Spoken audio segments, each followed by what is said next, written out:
Rob Rhodes here, Development Officer for Racketlon UK, Youth and Schools. I'm just going to go through how you can set up a sports hall. So we've got a 4-court sports hall here. Just going to go through how you can set up a Racketlon tournament or a Racketlon lesson, however you want to do it, a Racketlon club in your school. So one badminton court can house 3 or more table tennis tables. We've just got 3 in on this court at the moment. You could probably easily fit 5 in. You can cater for 10 people playing at any one time there if it's a lesson, for example, or if it's a competition. You could pop in a 4th one there and leave a little bit of a space maybe for a desk for you to record the scores, or the students to bring you your scorecards back to you once they've done. If you're lucky enough to have some barriers, that's always useful. You can barrier it off your area.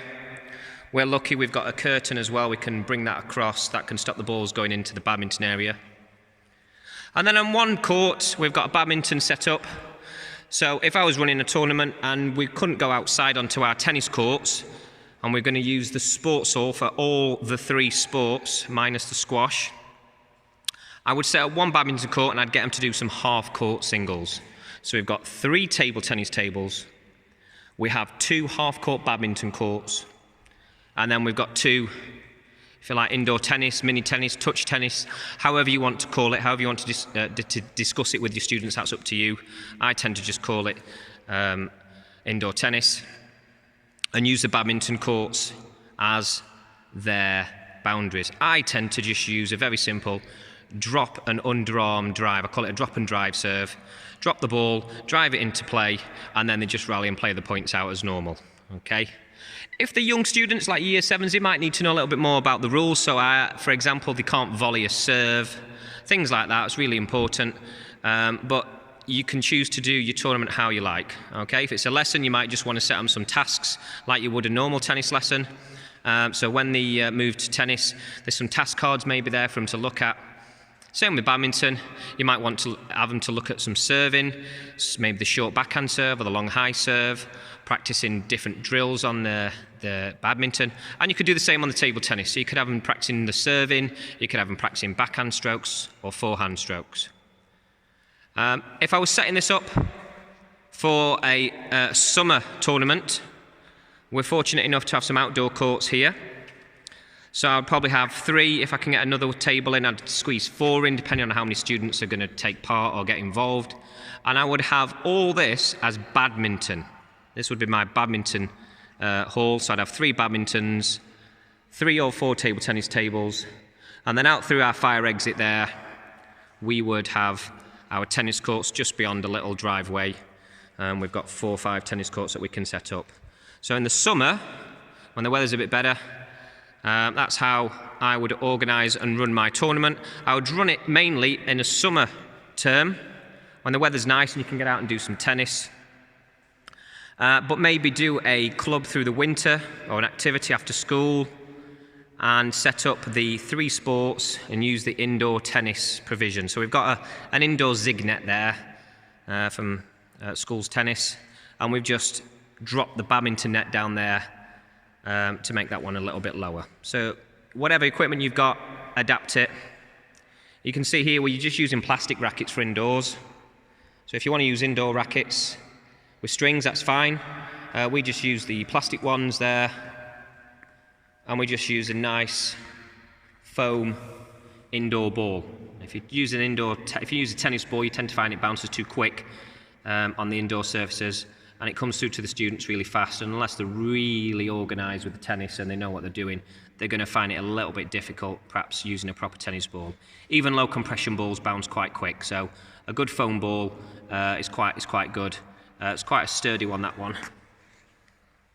So it's just a Slazenger training foam ball, absolutely fantastic for indoor tennis for youngsters.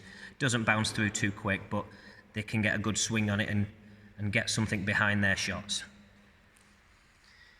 If they want to use proper rackets, by all means, you might want to get some shorter rackets rather than a long-handled racket. So again, whatever you've got, you know your students best. You can set up your tournament to suit your students as best as you see fit. So that's it in a nutshell. That's how to run and organise a very simple Racketlon club Racketlon lesson or a Racketlon tournament in your school. What I would do as well, I would suggest turning this into a bit of a circuit. So you could have 4 or 5 table tennis tables out. You have students split between table tennis, badminton, and some tennis. And you get them perhaps spending their lesson broke into 3 parts. So they might spend a third of the time doing some table tennis, and you might set them off on tasks. You might do some top table challenge. You might do some skills and drills with them. It's entirely up to you. And do the same on the badminton. You could have a game of run around or round the world. Lots of people call it different things, but it means the same thing. Or you could do some half-court champions and challengers. That tends to go down well with the students, very competitive, and they learn their skills and their shots very quickly. And you can do something very similar with the tennis. You could have king of the court, champions and challengers, whatever you want to call it, playing to 2-3 points, winner stays on, something like that, and just get students just playing, rallying, and getting used to playing some indoor tennis. And again, if you wanted to make it a bit more structured, you could turn it into task cards and so on and so forth. So that's it in a nutshell. That's how you can make a Racketlon sport in your school happen. If you only had a smaller space, let's say you only had half the gym, half the sports hall size that we've got here, you could do something very similar. You could just set up some table tennis tables and some badminton, so they're playing the 2 sports. They can flick between those 2 sports, that's not a problem. And then perhaps you might just lower the badminton net down to tennis size, and then you might get them to finish with a little bit of tennis. You might even have an even smaller space than that. You might only have the size of a badminton court. So what I would recommend is, maybe one week you say, right, we're going to do some table tennis. The next week, you set up a badminton court or a badminton net, something that gets them hitting something over a net. And then the following week, you do something related to indoor tennis, so set up a tennis net. So again, it's just giving that experience of going from one sport to another. And if you're able to run a tournament in the same way with limited resources, you can just choose how you're going to run your own tournament with the facilities you have and the resources you have available to you.